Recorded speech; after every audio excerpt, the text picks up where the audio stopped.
నమస్కారాలు. చరిత్రకారుల ప్రకారం రెడ్డి వర్గం వారిని రతివర్గం అనేవారు.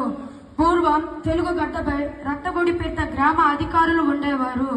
ఈ రట్టగుడి శబ్దం నుంచే రట్టోడి, రట్ట, రడ్డి, రెడ్డి అని పేర్లు పుట్టుకువచ్చాయి. ఈ రెడ్లు ఊళ్ళలో గ్రామ పెద్దలుగా, మునుసూబులుగా, భూస్వాములుగా, జమీందారులుగా, సామంత రాజులుగా, రాజపాలకులుగా ఉండేవారు. దేవాలయం లేని ఊరైనా ఉన్నది కానీ రెడ్ల లేని ఊరు లేదని చెప్పి మన పెద్దవాళ్ళు మనకు చెప్తూ ఉండేవారు.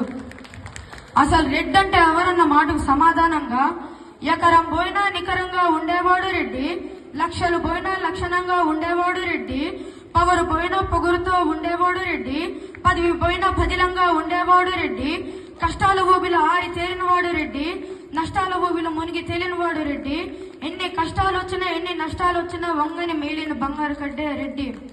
అందుకని ఒక ఆధునిక కవి ఈ విధంగా చెప్పాడు: పెన్ను పడితే జర్నలిజం, గన్ను పడితే నక్సలిజం, కత్తి పడితే ఫ్రాక్షనిజం, కొడవలి సుత్తి పడితే కమ్యూనిజం, 10 మందికి అన్నం పెడితేనే రెడ్డిజం అని.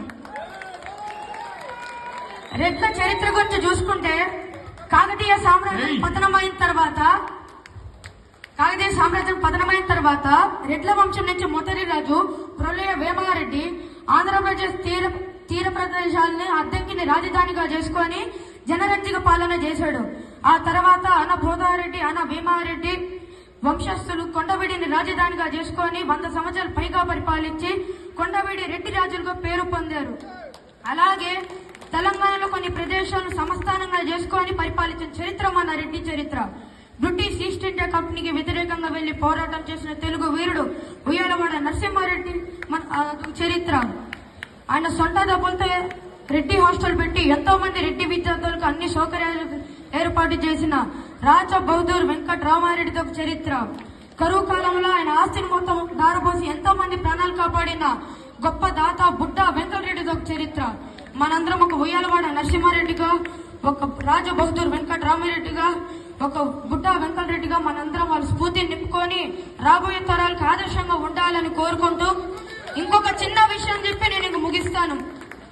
మనందరం గమనించాల్సిన విషయం, రెడ్డి కానోడు కూడా రెడ్డి అని పేరు పెట్టుకున్నాడు. మనం రెడ్డి వంశంలో పుట్టి కూడా రెడ్డి అని పేరు పెట్టుకోవట్లేదు. ఇక్కడికి వచ్చిన అందరికీ నా ఒక మనవి, మీ పిల్లలకు మన రెడ్డి జాతి గురించి చెప్పండి. ఇక నుంచైనా మీకు పుట్టబోయే పిల్లలకు మీ పేరు చివరన్న రెడ్డిని పెట్టండి. నేను ఈ రెడ్డి జాతిలో పుట్టినందుకు గర్విస్తున్నాను. మళ్ళీ వచ్చే జన్మంటూ రెడ్డిగానే పుడతానని కోరుకుంటూ నాకింతటి గొప్ప అవకాశం ఇచ్చిన మణికొండ రెడ్డి ఫౌండేషన్ వారికి ధన్యవాదాలు చెప్పుకుంటూ జై రెడ్డి, జై జై రెడ్డి.